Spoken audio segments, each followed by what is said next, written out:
All right, everybody, welcome back.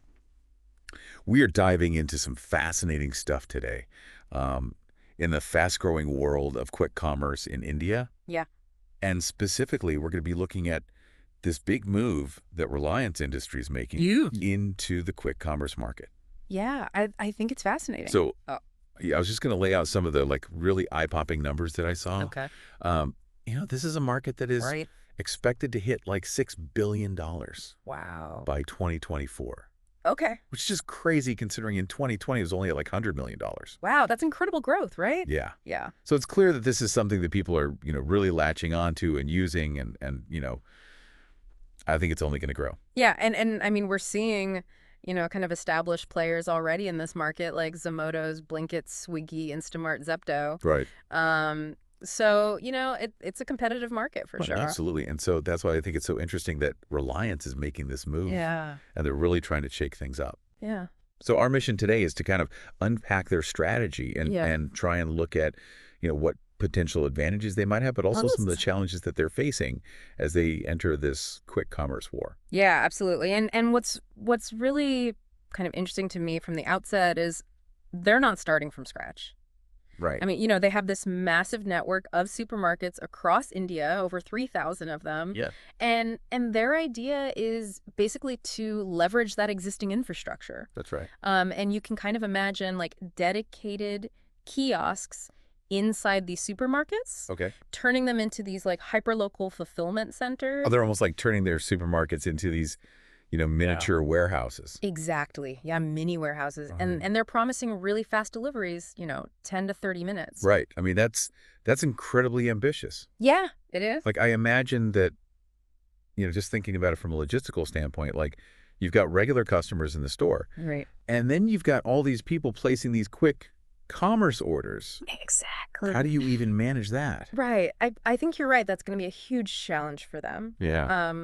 How do they integrate this into their existing operations? Right. They need a really seamless system for processing the orders, for Yeah. picking and packing the items, handing them off to the delivery partners. Yeah. And all of that without disrupting the experience of people who are actually shopping in the store. Yeah. And not to mention, they're also promising free delivery, Oh, yeah, I was going to say. which just blows my mind. That's a big one. Yeah. Especially, with these other services that are out there. Sometimes you hit that minimum order value. Well, yeah. Sometimes there's a surge fee if it's a busy time. Yeah. Reliance is saying none of that. Yeah. It's free delivery no matter what. Yeah. I mean, that seems like a really smart way to try and attract, especially Yeah. budget-conscious consumers. Mm-hmm. Absolutely. Yeah, I mean, it's a powerful incentive for sure. But the question is it going to be enough? Right. Can Reliance really deliver on the speed Right. and the reliability that these other players are already providing? Right, because they've set the bar pretty high, haven't they? They have, yeah. And as if that wasn't enough, Yeah. they're not stopping there. Yeah. Right? They're talking about, like, expanding this beyond groceries Yeah. into fashion and electronics. This is where it gets really interesting. Right. I mean, they have Reliance Digital. Right. They have Reliance Trends. Right. So they're talking about bringing those into the mix as well. Yeah, which is, I mean, stuff that you don't see any of their competitors doing. Exactly. Yeah. So, imagine, like, you need a new phone charger. Right. And you get it delivered to you in 30 minutes. Exactly. It's kind of mind-blowing. Yeah. But again, it brings up that same question of complexity.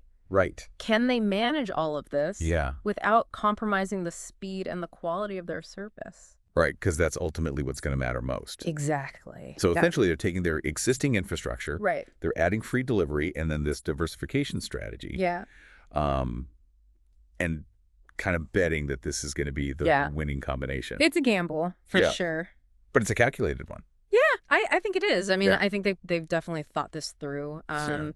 And I think this has the potential to really change the game in Indian quick commerce. Yeah. The established players, Probably that. they're going to have to respond. Right, they can't just sit still. Can't afford to. Yeah, they're going to have to innovate. Yeah. They're going to have to find ways to compete. Right.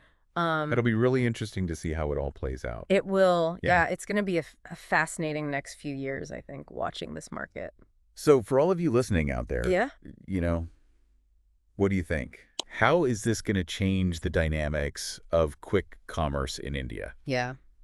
Is Reliance's gamble going to pay off? Yeah, Or are those existing players going to manage to hold their ground? right. This is definitely one battle that we're going to be watching We absolutely very will, closely. for sure. All right, well, let's leave it there for today, and we will see you all next time. See ya.